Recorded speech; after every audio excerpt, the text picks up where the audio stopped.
বন্ধুরা, শুরু হয়ে গেছে ভগবান শিবের মাস শ্রাবণ মাস।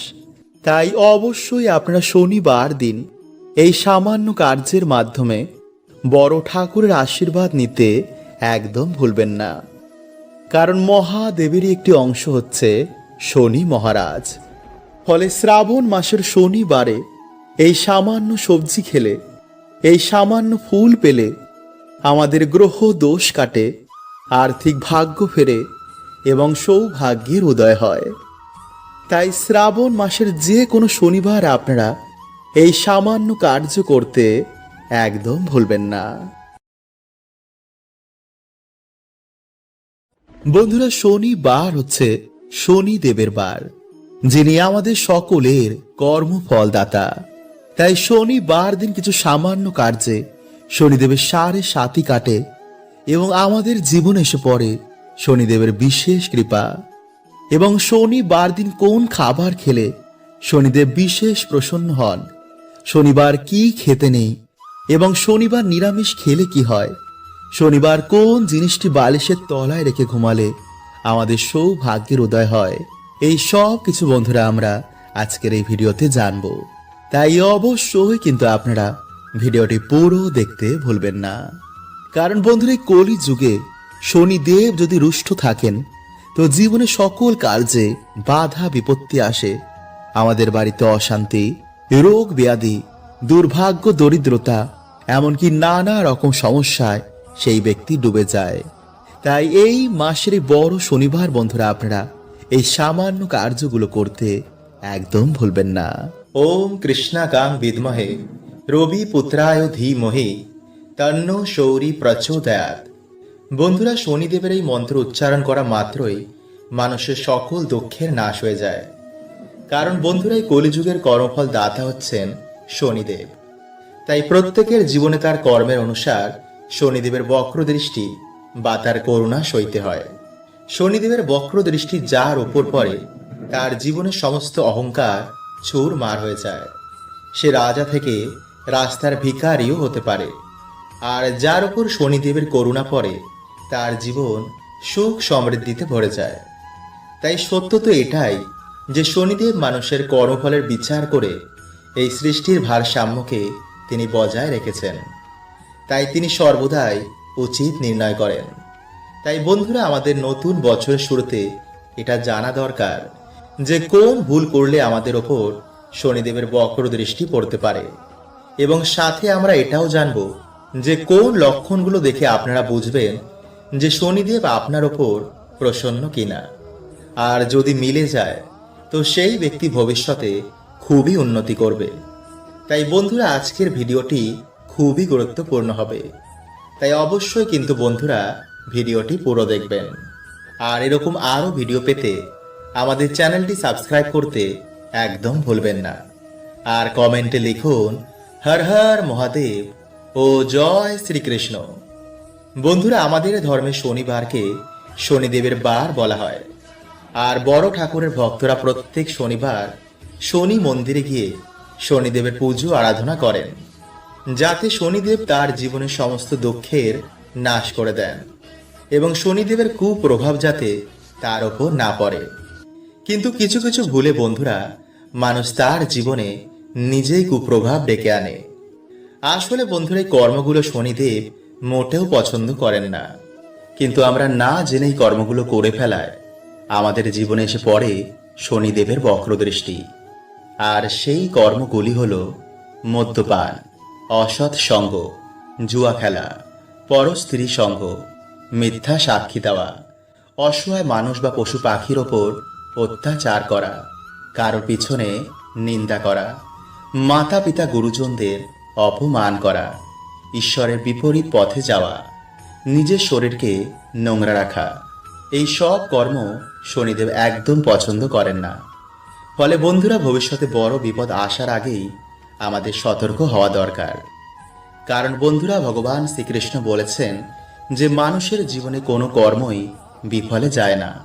সে যা আজ করছে কাল তার 10 গুণ বেশি তাকে ভোগ করতে হতে পারে। তাই বন্ধুরা, আমাদের সর্বদাই ভালো কর্ম করা উচিত।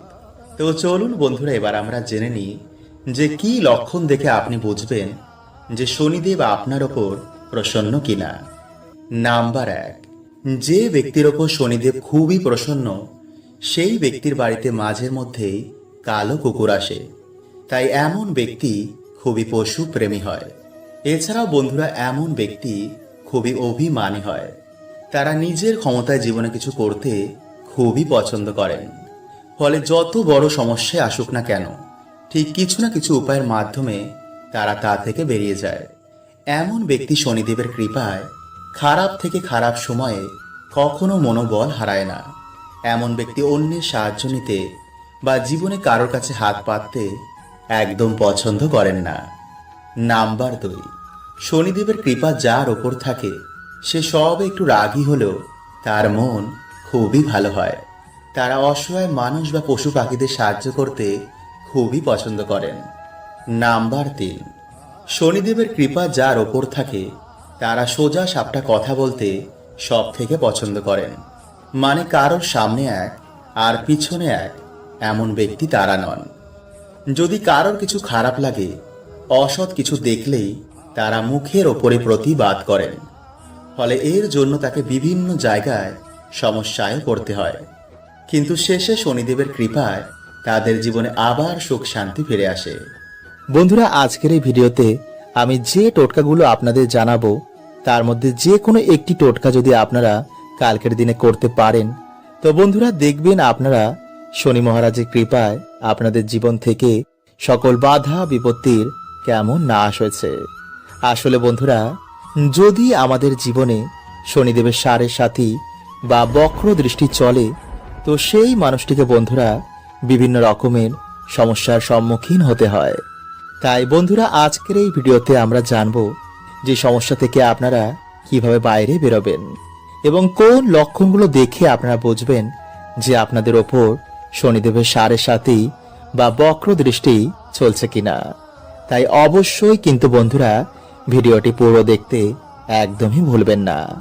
তার আগে বন্ধুরা, ভিডিওটি একটি লাইক করে কমেন্টে হর হর মহাদেব ও জয় শ্রীকৃষ্ণ অবশ্যই লিখুন এবং সাথে আপনারা একবার লিখুন জয় শনিদেব। নাম্বার 1, বন্ধুরা কর্মজীবনে আপনি বারে বারে কঠিন পরিস্থিতির শিকার হচ্ছেন। যদি বন্ধুরা আমাদের জীবনে শনিদেবের বক্র দৃষ্টি এসে পড়ে, তো বন্ধুরা হওয়া কাজও আমাদের বিভিন্ন কারণে ভেঙে যায়। হঠাৎ করে আমাদের কর্মজীবনে ধস লাগে, চারিদিক থেকে আমরা দেনার দায়ে ডুবে যাই। সবার কাছে হঠাৎই যেন আমরা খারাপ হয়ে যাই। হঠাৎ করে আমাদের চাকরি চলে যায়, ব্যবসাতে কিছুতেই আমাদের উন্নতি হয় না, বাড়িতে ঝগড়া ঝামেলা অশান্তি রোগ ব্যাধি এগুলো ঘিরেই থাকে। আর বন্ধুরা এই সব কিছু হয় শনিদেবের সাড়ে সাতির জন্য। নাম্বার 2, ধীরে ধীরে আমাদের শরীর থেকে আকর্ষণ মানে উজ্জ্বলতা কমে যাচ্ছে। মানে বন্ধুরা, এখানে কিন্তু আমি কোনো কালো বা ফর্সার কথা বলছি না। দেখবেন বন্ধুরা, যার উপর দেব কৃপা হয় সে কালো হোক বা ফর্সা, তাকে দেখেই মানুষ তার কথা আকর্ষিত হয়ে যায়। কিন্তু যার উপর দেব কৃপা থাকে না, তার অরা ধীরে ধীরে কালো হয়ে যায়। ফলে তাকে দেখে মনে হয় বন্ধুরা সে যেন অসুস্থ। আর এগুলি বন্ধুরা আমাদের কিছু ভুলের জন্য হয়, যা আমি একটি আলাদা ভিডিওতে আপনাদের জানিয়ে দেব। তাই চলুন বন্ধুরা এবার আমরা জেনে নিই যে সমস্যা থেকে আপনারা কিভাবে বেরোবেন। নাম্বার 1, প্রতিদিন হনুমান চল্লিশা পাঠ করলে বা মঙ্গলবার দিন কোনো হনুমানজির মন্দিরে গিয়ে হনুমানজির পুজো অর্চনা করলে বা বাড়িতেই হনুমানজির নামে একটি প্রদীপ জ্বালালেও বন্ধুরা শনিদেব আমাদের ওপর থেকে তার বক্রদৃষ্টি সরিয়ে নেন। কারণ শনিদেব হনুমানজিকে নিজে বলেছেন যে তিনি তার ভক্তদের ওপর কখনো বক্র দৃষ্টি দেবেন না। নাম্বার 2, শনিবার দিন কোনো শনি মন্দিরে গিয়ে সামান্য সর্ষের তেলের একটি প্রদীপ জ্বালালেও এবং ভগবানের প্রিয় প্রসাদ যেমন সাদা বাতাসা ও সাদা যে কোনো সুগন্ধি ফুল দিয়ে ভগবানের পুজো অর্চনা দিলেও শনিদেব খুবই প্রসন্ন হন। নাম্বার 3, গরু কুকুর ও কাককে যদি আমরা তিল মিশ্রিত খাবার খাওয়াই, তো শনিদেব বন্ধুরা এতেও কিন্তু খুবই প্রসন্ন হন। বন্ধুরা আজ রাতে আপনারা কিছুটা কালো তিল 9টি অরহরের ডাল এবং 9টি লবঙ্গ কালো কাপড়ে বেঁধে আপনাদের মাথার ওপর থেকে অ্যান্টি ক্লকওয়াইজ 7 বার ঘোরাবেন এবং ঘোরানোর সময় বন্ধুরা ওম শাম শনিশ্বরায় নমঃ এই মন্ত্র আপনারা 7 বার পাঠ করবেন এবং তারপর সেই জিনিসটি আপনারা আপনাদের বালিশের তলায় রেখে রাতে ঘুমাবেন এবং পরের দিন আপনারা বাড়ির আশেপাশে যে কোনো একটি অশ্বত্থ গাছের তলায় এগুলি রেখে আসবেন এবং অশ্বত্থ গাছকে আপনারা আপনাদের মনের বাসনা এবং যে দুঃখ দরিদ্রতায় আপনারা আছেন তা অশ্বত্থ গাছকে বলবেন। দেখবেন বন্ধুরা সেই রাতেই হয়তো আপনাদের স্বপ্নে শনি মহারাজ আসবেন। তাই চলুন বন্ধুরা এবার আমরা জানি যে শনিবার কি কি খাওয়া উচিত এবং কোন খাবার এই দিনে খেতে নেই। বন্ধুরা শনিবার দিন মুগ ডাল, পনির, লাউ, উড়দ ডালের খিচুড়ি এবং কালো তিল খাওয়া অত্যন্তই শুভ। কিন্তু এই দিনে বন্ধুরা কালো তিল এবং লবণ বাড়িতে ক্রয় করে আনা মোটেও শুভ নয়। এবং যে শনিবার আপনারা শনিদেব পুজো আরাধনা করবেন পারলে সেই দিন অবশ্যই নিরামিষ আহার গ্রহণ করুন এবং সর্ষের তেলের বদলে আপনারা এই দিনে পারলে সাদা তেলে রান্না করুন। এছাড়া এই দিনে আপনারা বেশি করে তেল মশলাযুক্ত খাবার খাবেন না, আমিষ খাবেন না, পেঁয়াজ রসুন এবং পোড়া জাতীয় খাবার থেকে আপনারা এই দিনে দূরে থাকুন। এছাড়া মসুরির ডাল না খেয়ে ভিডিওতে বলাই সামান্য কার্যের মাধ্যমে যে কোনো শনিবার আপনারা বাবার আশীর্বাদ নিন এবং ভক্তি মনে আপনারা বাড়িতে হরে কৃষ্ণ মহামন্ত্র, মহামৃত্যুঞ্জয় মন্ত্র এবং হনুমান চল্লিশা আপনারা পাঠ করুন। এছাড়া শনিবার দিন লোহার জিনিস দান করা, অন্ন বস্ত্র দান করা বা কোনো পশু পাখির সেবা করায় শনিদেব অত্যন্তই প্রসন্ন হন। তাই বড় শনিবার বন্ধুরা আপনারা এই সামান্য কার্যগুলো করতে একদম ভুলবেন না। হরে কৃষ্ণা, ওম নমঃ শিবায়।